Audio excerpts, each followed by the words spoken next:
네, 오늘 우리가 읽은 말씀을 가지고 어둠 속 생명의 출구, 하나님의 말씀이라는 제목으로 함께 은혜를 나누고자 합니다. 우리는 누구나 인생을 살아가면서 앞이 보이지 않는 순간을 맞이합니다. 예기치 않은 사건과 사고, 또 때로는 갑작스러운 질병과 또 관계의 그런 갈등, 경제적 어려움, 그리고 갑작스러운 이 자녀의 문제, 삶의 여러 고비들 앞에서 앞이 캄캄해질 때가 있습니다. 뭘 어떻게 해야 될지, 앞으로 어떻게 살아야 할지 막막해지는 일들이 있지요. 여러분은 언제 그런 일들을 경험하셨습니까?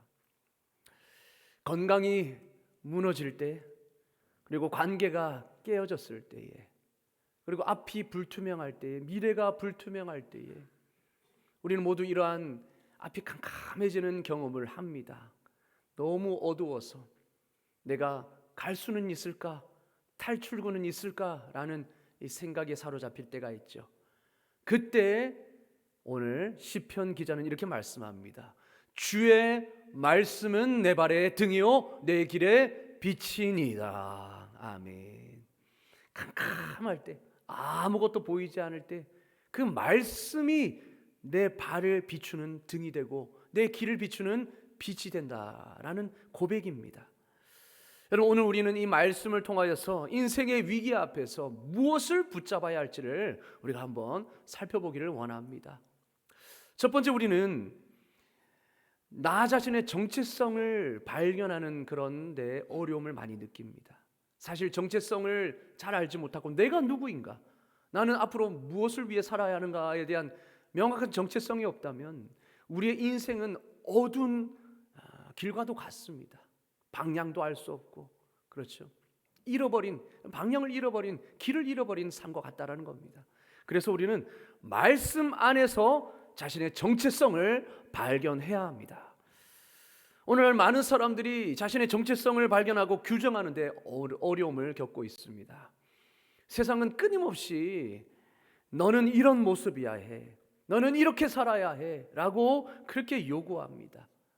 특별히 외모, 학벌, 재산, 능력, 커리어, 직업 같은 기준으로 우리 사람의 가치를 매기다 보니 우리는 자꾸만 남과 비교하면서 그렇게 나 자신을 평가해요. 그래서 흔들립니다. 그래서 진짜 내가 누구인지, 무엇을 위해 살아야 하는지 혼란함을 느낍니다. 여러분, 정체성을 잃은 삶은 마치 어둠 속을 걷는 것과 같습니다. 향방을 알 수 없고 또 어디로 가야 할지 몰라서 불안과 두려움 속에 살게 되죠. 그리고 많은 사람들이 요즘은 SNS 같은 페이스북이라든지 그리고 유튜브라든지 인스타그램이라든지 이런 SNS를 통하여서 자신을 드러내고 그것을 자신의 정체성으로 삼습니다. 근데 여러분, 그것은 불완전한 정체성일 뿐입니다. 왜냐하면 그 모습은 자기가 보여주고 싶은 모습일 뿐이지 진짜 내 모습이 아니거든요. 여러분, 어디에 사람들이 보는 그 앞에서 자신의 소식을 올린다라는 거, 결국 무엇을 의식하는 겁니까? 남의 눈을 의식하는 거예요. 그러니까 내가 보이고 싶은 모습만 올린다라는 거예요. 여러분, 화장실에 있는 모습을 SNS에 올리는 사람 있습니까? 다 화려하고 뭔가 잘 되고 뭔가 모범이 되고 뭔가 자랑할 수 있는 그 모습만 올리죠. 그게 왜 그렇습니까? 우리는 다른 사람의 눈을 의식한다는 거예요. 끊임없이 세상의 가치관, 세상이 바라보는 그 잣대에 나를 비춰본다는 겁니다. 그래서 우리는 나 자신의 정체성을 규정하고 발견하는데 어려움을 겪습니다. 하지만 전도서는 이러한 시대 가운데 우리에게 참으로 지혜로운 말씀을 해주는데요. 전도서 7장 21절 다 같이 한번 읽어보겠습니다. 시작. 또한 사람들이 하는 모든 말에 내 마음을 두지 말라. 그리하면 내 종이 너를 저주하는 것을 듣지 아니하리라. 아멘. 사람들이 하는 모든 말에 너무 네 마음을 두지 말라는 겁니다. 여러분, 사람들이 하는 말에 우리 마음을 두면 어떻게 됩니까? 때로는 그 한마디에 일희일비하지 않습니까? 일희일비한다. 그 한마디에 기뻐하기도 하고 한마디에 비참해지기도 한다는 겁니다. 그러니까 사람의 말에 우리 마음을 두면 그럴 수밖에 없죠. 그래서 여러분, 주인의 종은 아무것도 아니잖아요, 어떻게 보면. 근데 그 종이 하는 말에 마음이 쓰이고 스트레스 받고 우울하게 된다는 거예요. 그런데 네 말에, 사람이 하는 모든 말에 네 마음을 두지 말라. 그리하면 네 종이 너를 저주하는 것을 듣지 아니하리라. 아무리 종이 나에게 대해서, 주인에 대해서 저주해도 그 말을 염려치 않는다는 겁니다. 그런데 사람들은 계속해서 어떻습니까? 사람들이 나에 대해서 뭐라고 말하는지, 사람들이, 세상이 바라보는 그 기준으로 나를 바라보지요. 근데 하나님은 그렇게 하지 말라는 겁니다. 하나님은 사람들이 바라보는 잣대와 기준으로 나 자신을 바라보지 말라는 겁니다. 여러분, 만약에 그렇게 되면 내 정체성이 늘 흔들릴 수밖에 없습니다. 왜 그렇습니까? 세상이 들이대는 기준은 늘 변하기 때문입니다. 어제는 이랬다가 오늘은 또 저랬다가, 이 기준이 변하니까 내 정체성도 흔들려 버리는 거죠. 여기에 맞추며 살아갔더니 내일은 또 이렇게 말하네요. 흔들려 버리는 겁니다. 여러분, 바울은 늘 우리 이겹 장로님도 기도하셨듯이 바울과 다윗과 이런 사람들, 심지어 예수님마저도 어떻습니까? 사람들이 모함했습니다. 그리고 자신들을 비방했습니다. 바울도 역시. 여러분, 바울이 사역할 때에 거짓 교사들이, 그리고 시기하는 자들이 자신을 향해서 늘 모함했습니다. 비난했습니다. 저 사람은 사도도 아닌데 사도인 척한다. 오만 가지를 다 비방을 했어요. 그런데 바울은 절대 그 말에 흔들리지 않았습니다. 흔들리지 않았습니다. 바울은 자신의 존재를 말할 때 항상 하나님과의 관계성 안에서 말했습니다. 사람들이 나를 뭐라고 규정하느냐, 그게 아니라 하나님 안에서, 하나님과의 관계 안에서 자신을 규정했다라는 거예요. 한기치 목사님이, 우리가 김기총 연합 부흥집회 때도 오셨던 한기치 목사님이 칼럼에 이런 글을 쓰셨습니다. 하나님은 스스로 존재하시지만 사람은 하나님과의 관계성 안에서 존재한다.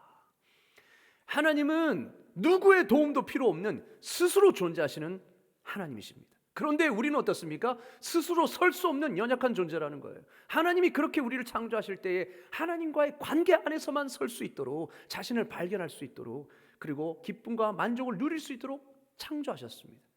그래서 우리는 하나님과의 관계 안에서 나 자신을 발견해야 해요. 하나님과의 관계 안에서, 또 말씀 안에서 진정한 정체성을 발견할 수 있는 것입니다. 바울에게는 건강한 자화상과 분명한 자기 정체성이 있었습니다. 어떻게 그럴 수 있었을까요? 바울은 세상이나 사람들의 의견이 아니라 하나님과 예수 그리스도로부터 자신을 규정했기 때문입니다. 하나님이 나를 어떤 사람으로 부르셨는가? 예수님과의 관계 안에서 나는 어떤 사람인가? 그렇게 자신을 규정했다는 거예요. 그러니 바울은 한 가지 확신이 있었습니다. 뭐냐? 하나님은 자신을 어머니의 태에서부터 은혜로 선택하셨고 이방인에게 복음을 전하기 위해 부르셨다라는 확신이 있었습니다. 그거를 갈라디아서 1장 15절과 16절에 이렇게 고백합니다. 그러나 내 어머니의 태로부터 나를 택정하시고 그의 은혜로 나를 부르신 이가, 그의 아들, 바로 예수 그리스도를 말하죠. 그의 아들을 이방에 전하게 하기 위하여 그를 내 속에 나타내시기를 기뻐하셨을 때에. 그러니까 바울은 지금 내가 그냥 존재하는 게 아니라 하나님께서 나를 이방인의 사도로 세우시기 위해 창세전부터 택정하셨다는 거예요. 그거를 깨달은 겁니다. 그래서 그 정체성이 흔들리지 않았어요.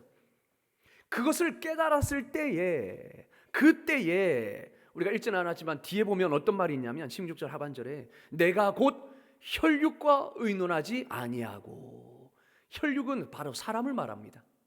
그러니까 내가 하나님 안에서 내가 이방인의 사도로 부르심을 받았다라는 것을 내가 확신하게 되었을 때에 비로소 하나님 안에서 내 존재와 내 정체성을 규정하니까 사람들과 의논하지 않게 되었다는 거예요. 사람들의 말에 귀를 기울이지 않게 되었다. 이렇게 고백하고 있습니다.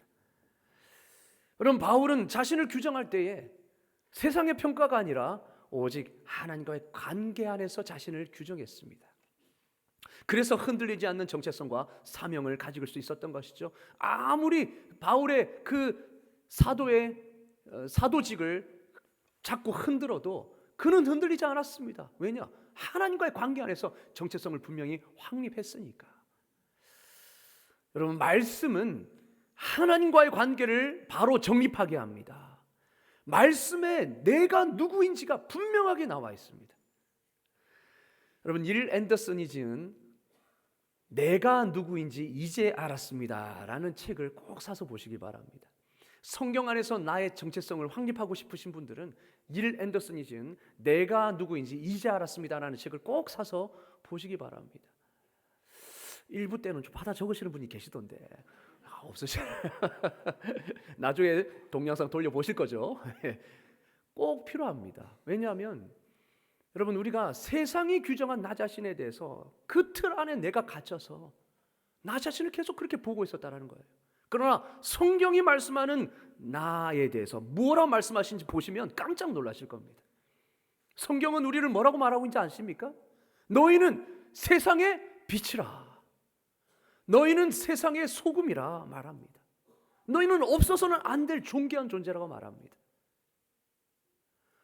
그리고 요한복음 1장 12절에 나는 하나님의 자녀다라고 말씀합니다. 그리고 고린도 전서 3장 16절에 나는 하나님이 거하시는 거룩한 성전이다 말씀합니다. 내가 누구인지 말씀은 세상과는 정반대로 이야기하고 있어요. 야, 너는 재물도 없고 너는 외모도 안 되니 너는 아무것도 아니야. 그러나 하나님은 너는 내가 예수 그리스도의 피로 값주고 산 나의 사랑스러운 아들과 딸이다 말씀합니다. 너희는 이 세상에 없어서는 안 될 소중한 소금과 빛과 같은 존재야. 너희야말로 세상 사람들을 빛으로 인도할 수 있는 소중한 존재라고 이야기합니다. 그리고 고린도후서 5장 17절은 이렇게 말하죠. 누구든지 예수 안에 있으면 새로운 피조물이라. 나는 예수 안에서 새로운 피조물이 된 것입니다. 보라, 이전 것은 지나갔으니 보라, 새 것이 되었도다. 우리는 많은 사람들이 과거에 얽매여 삽니다. 과거에 내가 이런 짓을 했고 과거에 내가 이런 사람이다라는 것이 지금도 우리에게 영향을 끼쳐서 여전히 우리가 예수 안에서 십자가의 피로 온전히 씻음받고 예수 안에서 거듭난 새로운 피조물이라는 사실을 받아들이지 못합니다. 그래서 미래를 향하여 발걸음을 내딛지 못하는 사람들이 여전히 많이 있습니다. 그러나 성경은 우리를 새로운 피조물이라 말합니다.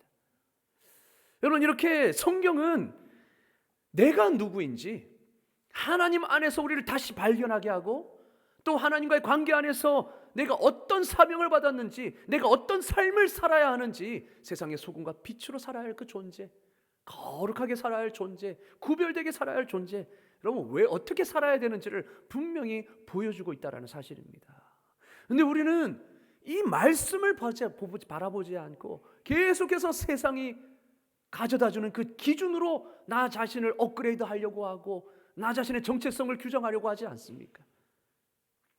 여러분, 진정 내가 누구인지 또 내가 무엇을 위해 존재하는지 바로 이 말씀 안에 있는 줄로 믿습니다.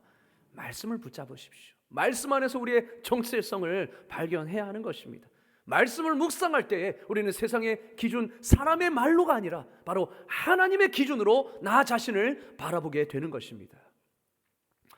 정체성을 잃은 사람은 흔들릴 수밖에 없습니다. 막 사람들이 이런 말하면 막 흔들렸다가 또 저런 말하면 또 흔들렸다가 도무지 흔들립니다. 확실함이 없습니다. 정체성이 없으니까요. 그러니 늘 두렵죠. 늘 이 세상에서 불안하죠. 그러나 여러분, 말씀 안에 뿌리 내린 사람은 어떤 상황 속에서도 흔들리지 않는 줄로 믿습니다. 바울처럼 말입니다. 여러분, 그러한 사람 될 수 있기를 주님의 이름으로 축원합니다. 늘 말씀 안에서 자신의 정체성을 확신하십시오. 규정하십시오. 세상이 보는 잣대가 아니라 하나님이 나를 어떻게 보시는가, 그것이 나의 정체성이자 바로 존재의 가치가 되는 것입니다. 여러분, 세상의 말에 흔들리지 마시고 말씀을 붙잡으십시오. 말씀이 우리를 견디게 하고 든든히 세우게 하고 또 이 세상에서 확신을 가지고 주님의 소명 감당하며 살게 하는 줄로 믿습니다. 아멘. 내 정체성을 발견하는 것도 말씀을 붙잡아야 합니다. 두 번째로, 우리 인생을 살아가면서 여러분, 앞이 캄캄할 때 말씀을 붙잡으십시오. 인생이 캄캄할 때 말씀을 붙잡으십시오. 여러분, 비상구 아시죠? 그림 하나 한번 보여주실까요? 비상구. 우리 교회 비상구가 어디인 줄 아십니까? 여기와 자, 입구 쪽에 있습니다. 늘 우리가 비상구가 어디 있는지를 늘 인식해야만 화재가 났을 때, 위급 상황일 때 우리는 올바른 길로 나아가서 탈출할 수 있죠. 이 비상구가 바로 생명의 빛입니다. 그렇지 않습니까? 제가 아직도 기억하는 것이 2012년 부산에서, 제가 부산에서 있을 때에 2012년에 노래방에 화재 사건이 있었습니다. 그때 젊은이들이 안타깝게 그곳에서 목숨을 많이 잃었습니다. 제가 왜 아직도 기억하냐면, 제가 아끼던 지인이, 저와 함께 동역하던 청년이 그때 안타깝게 목숨을 잃었기 때문입니다. 아직도 그 연합 장례소 앞에서 함께 또 눈물을 흘렸던 기억이 있습니다. 그때 왜 수많은 청년들이, 아까운 그 청년들이 목숨을 잃었느냐? 생명의 빛이 없었어요. 그때만 해도 이 비상구가 일반화되지 않았습니다. 의무화되지 않았어요. 그러니까 그런 사건이 있은 후에야 이 소방 기준이 세워진 겁니다. 이 비상구가 아무것도 아닌 것 같죠. 여러분, 화재가 나면 연기가 매캐하게 자욱합니다. 제가 근무를 서면서 교회가 불난 거를 제가 본 적이 있거든요. 제가 공익을 할 때 산을 지키고 있었습니다. 산을 지키고 있는데 제 앞에 온천교회, 아직도 기억합니다. 온천교회, 부산의 온천교회가 그 교회 안에서 작업을 하다가 이 용접 불이 커튼에 튄 거예요. 그래가지고 불이 막 순식간에 번지고 불이 온전히 타올랐습니다. 제가 그걸 봤죠. 근데 불 위에 그 연기가 시커멓게 나더라고요. 모든 그 재료들이, 불타는 재료들이 다 불타니까 그 검은, 그죠? 그 연기가 확 타오르는데, 여러분, 만약에 이 안에 불이 난다고 생각해 보십시오. 그 연기가 시커멓습니다. 아무것도 안 보입니다. 또 여러 가지로 불이 나면 단전이 다 되죠. 불이 다 꺼집니다. 그런데 비상구만 빛이 납니다. 왜냐? 비상구는 다 단전되어도 불이 켜지도록 그렇게 설계되어 있기 때문이죠. 그때에 비상구를 보고 탈출하면 생명을 건질 수가 있습니다. 그만큼 비상구는 그런 역할을 하죠. 그림 내려주셔도 됩니다. 여러분, 마찬가지입니다. 인생도 마찬가지죠. 갑작스러운 그 위기 앞에서 우리는 앞이 캄캄해질 때가 있습니다. 마치 연기가 자욱한 것처럼 어디로 가야 될지 모르고, 내가 평소에 다니던 길인데도 연기가 자욱하게 되면 방향을 잃게 됩니다. 마찬가지죠. 우리 인생에 이렇게 캄캄하게 될 경험들이 있습니다. 그럴 때는 아무것도 안 보입니다. 어떻게 살아야 할지 막막합니다. 제가 대학 입학할 시기 때, 그때 청천벽력 같은 소식을 듣게 됩니다. 바로 아버지께서 대장암 말기에 걸리셨다라는 소식을 듣게 되었습니다. 대학 합격하고 이제 대입 준비를 하고 있는, 이제 입학할 준비를 하고 있는 그때에 청천벽력 같은 소식이 들린 거죠. 참 제가 참 불효한 자식인 게, 아버지의 건강을 걱정하기보다 아이고 이제 어떻게 살아가나, 대학 등록금은 누가 되나, 그 생각을 하는 이 불효한 놈이 그게 딱 먼저 와닿더라고요. 아, 우리 아버지 건강하셔도 이게 아니고, 참 사람이 이기적이죠. 앞이 막막해졌습니다. 그 소식 앞에서. 우리도 갑작스럽게 이런 경험을 할 때가 있지 않습니까? 어떻게 살아야 할지 막막하고 앞이 보이지 않을 때 우리는 무엇을 붙들어야 할까요? 하나님의 말씀을 붙잡아야 될 줄로 믿습니다. 왜냐? 주의 말씀은 내 발의 등이요 내 길의 빛이니이다. 말씀이 아무것도 보이지 않는 그 상황 속에서 내 발을 비추는 등이 되기 때문이고, 아무것도 보이지 않는 그 속에서 길을 비추는 빛이 되기 때문입니다. 여러분, 제가 전에 사역하던 교회에서 참 안타까운 일이 있었습니다. 제가 담당하는 교구의 집사님께서 등산을 가셨다가 실종이 되셨어요. 연락이 끊겼습니다. 하루 이틀 늘 그렇게 마지막에 이제 문자도 주고받고 그렇게 했는데, 그렇게 문자도 이제 연락도 안 받고 이제 연락이 두절된 거죠. 실종이 된 겁니다. 또 산이다 보니까 얼마나 넓습니까? 수색을 해도 발견이 되지 않는 거예요. 6일째 되는 날, 이제 7일이 넘어가면 이제 소방대원들도 다 철수합니다. 그래서 민간 대원들만, 몇몇 사람들만 그렇게 이제 수색을 하죠. 그러면 이제 거의 끝난 거죠.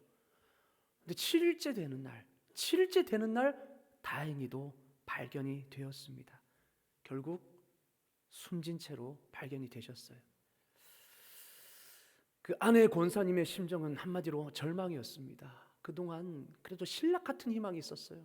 그래도 어딘가에 살아있지는 않을까, 구조를 기다리고 있지는 않을까라는 그런 신락 같은 희망이 있었는데, 그 희망이 절망으로 바뀌던 순간이었습니다. 이윽고 이제 그 집사님의 장례식을 이제 거행하게 되었고, 우리 권사님도 그렇고 우리 모두도 어쩔 줄 몰라 하고 있는 그때, 담임 목사님 사모님께서 그 권사님, 넋을 놓고 계시는 그 권사님 그 옆에 앉으셔서 전도서 말씀을 1장 1절부터 끝까지 한 절씩 차근차근 읽어주시는 거예요. 우리는요, 무슨 말로 위로할 줄 몰랐습니다. 권사님, 이대로 절망하시면 안 되는데 어떻게 무슨 말을 위로해야 될까? 그런데 그 사모님은요, 아무 말 없이 그 옆에 앉으셔서 성경을 꺼내 드시더니 전도서를 펴놓으시면서 1절부터 그렇게 차근차근 옆에서 읽어 가시더라고요. 전도서 말씀이 무슨 말씀입니까? 우리 인생을 돌아보게 하는 말씀 아닙니까? 그리고 인생의 진정한 가치가 무엇인지를 알게 하는 그런 말씀 아닙니까? 나중에 우리 권사님의 말씀을 들어보니 그때 사모님께서 그렇게 말씀을 읽어주신 것이 자신에게 큰 힘이 되었다라고 그렇게 고백을 하셨습니다. 사랑하는 남편을 갑자기 잃고 앞이 캄캄하여 갈 길을 몰라 하고 있을 때에 그 전도서 말씀이, 하나님의 말씀이 길이 되고 빛이 되고 위로가 되고 방향이 된 거죠. 그 말씀 앞에서 권사님은 정신을 차릴 수 있고 또 그 앞으로의 그 방향을 잡을 수 있었던 겁니다. 여러분, 이것처럼 말씀은 절망 속에서도 길을 보여주는 빛이 되는 줄로 믿습니다. 어떻게 할 수 없을 때에 갑작스러운 사건과 사고로 여러분 앞이 캄캄한 경험을 해보셨을 겁니다. 때로는 갑작스러운 실직으로 인하여서 살 길이 막막해졌을 때에, 나나 혹은 가족이 갑작스러운 사고를 당했을 때, 건강을 잃었을 때에, 경제적 어려움이 닥쳤을 때에, 예기치 못한 그 자녀의 문제 때문에 고통받을 때에, 여러분 우리는 막막합니다. 이 일을 어떻게 해야 될지 몰라서.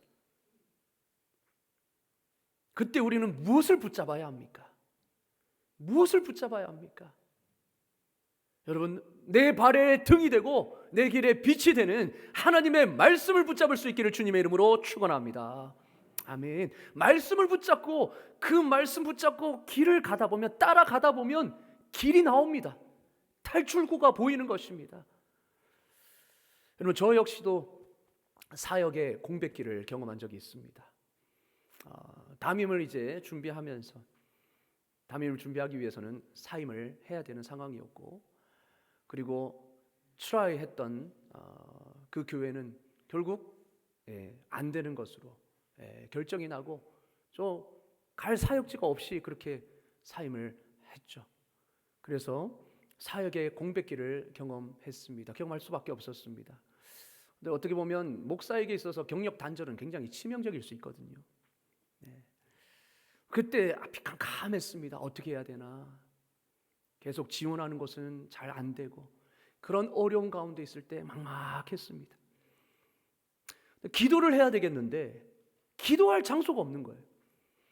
일단 사임을 한 상태였기 때문에 기도할 교회가 마땅히 없는 겁니다. 그래서 기도했습니다. 하나님, 기도할 장소를 주십시오.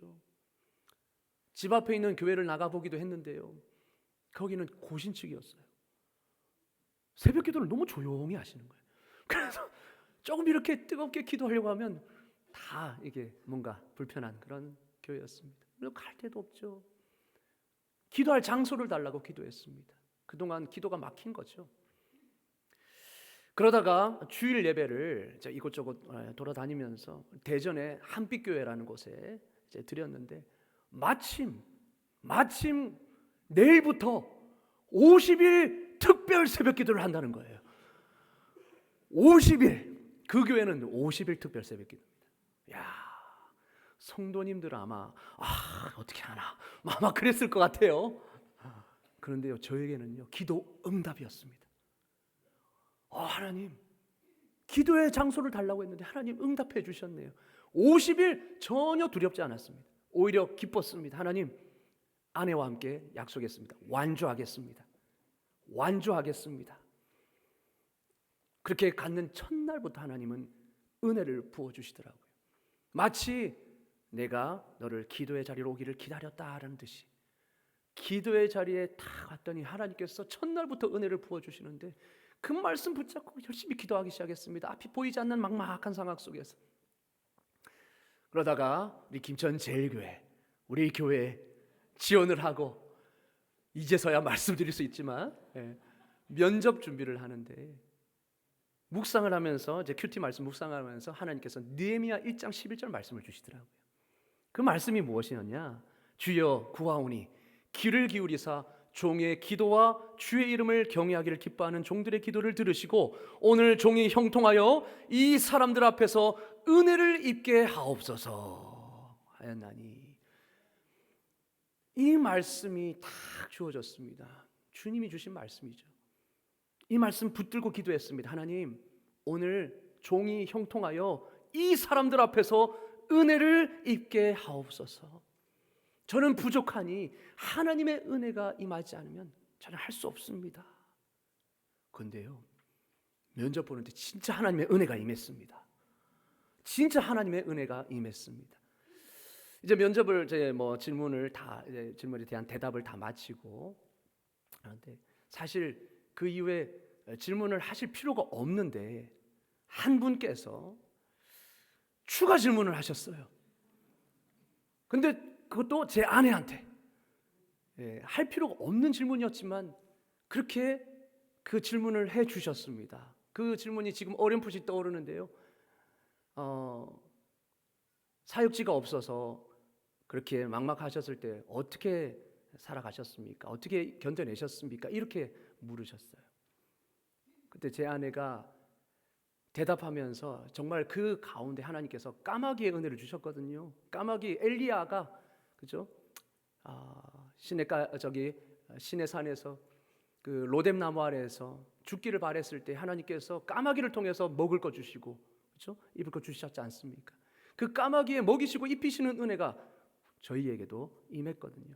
그것을 그대로 고백하는데 아내가 그만 눈물을 흘린 겁니다.